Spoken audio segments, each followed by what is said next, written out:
Yangi bozor Madaniyat Oltinko'l mahallasida men hurmatli do'stlar, sotiladigan joyimiz bor ekan. 1300 metr kvadrat. Shu joyimiz sotiladi. 5 xonali hovli joyimiz bo'ladi. Madaniyatning 3-ko'chasiga kirib kelaverasizlar bu yerga kelib qolsangizlar. Joyning ko'rinishi mana fasad qismi.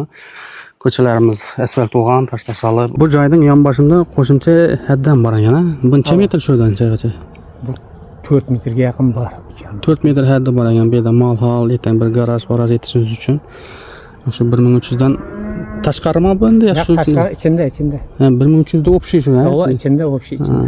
Qarang, buni narxini oldin aytib keting, nechik bo'ladi buni kelishuvlari necha? Agar barisini bir yerda olaman desa, narxga agar netaman desa, nechasida narx bersa bo'ldi menga. Bo'lmasa turarga degan kerakmidi? Qarang, o'sha 1300 joyda o'zini necha so'mga berasiz? 1300 ning o'zini 340 bo'lsa berib beraman. 340 million so'mga. Ava. 2 bo'lib satacakman iloji bo'lsa 180 dan 650 metr kvadrat. Ko'rtirganmizda bir like asib, joy so'rab turganlar bo'lsa, shu odamlar shu videoni tashab qo'yasizlar. Ko'rib turganingizdek, shunday holatda ba'zi joyimiz. Taxta eshiklar. Garajning o'rinlari 150 dan sotilib turibdi, 300 metr kvadrat. 150 million. Qancha yil solingan baga? Bu 185 da. 85'lerde salıngan şu keç geldi. Bu emmemlerin joyi edi. 85 da solingan joyimiz. Xullas buni 5 xonasi bor, ha? Ava. Mana tez obzor qilib sizlarga tushuntirib o'tamiz. Video vaqt ko'payib ketmasligi uchun. Bir xonasi bo'ladi, peshi bo'ladi. Pi 1 metrlik fundamentleri tap toza joylardan uçuğunu tozduradi bu.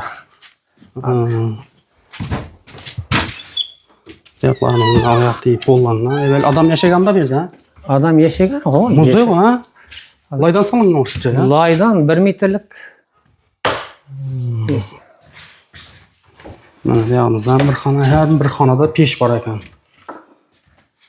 İşte bu. Bir yakta da bu. Yerden şu ne? Xonalar vay qurilmaslar. Ava.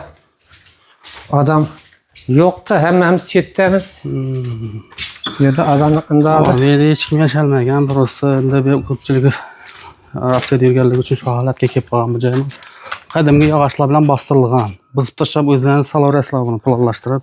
Buzib tashlamasa da bo'ladi. Planlanib ketsa bo'ldi içini agar yashiman. Qaraymi bu?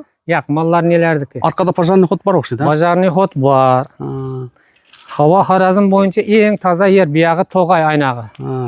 Kanal aynog'i. Yaxshi. Ish qilib, aynog'dan pожарный ход bor yo'l yaratadi. Yaxshi, mana molxonasi. Agar joy solib etaman deydigan odam bo'lsa 4 joy tushirsa da bo'ladi bu yerga. Biznes etadigan odamlar bo'lsa. Yani shunday ko'rinishga ega bo'lgan joyimiz bo'ladi. Bu bog' tarafi bo'ladi. Pожарный ход bor deb turibdi.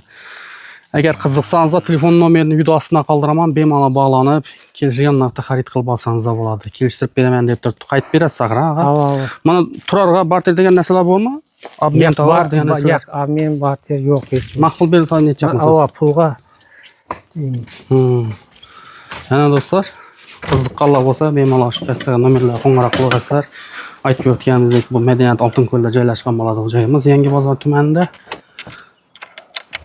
Kimdir joy so'rab turganlar bo'lsa, shu odamlarga shu videoni tashlab qo'yasizlar.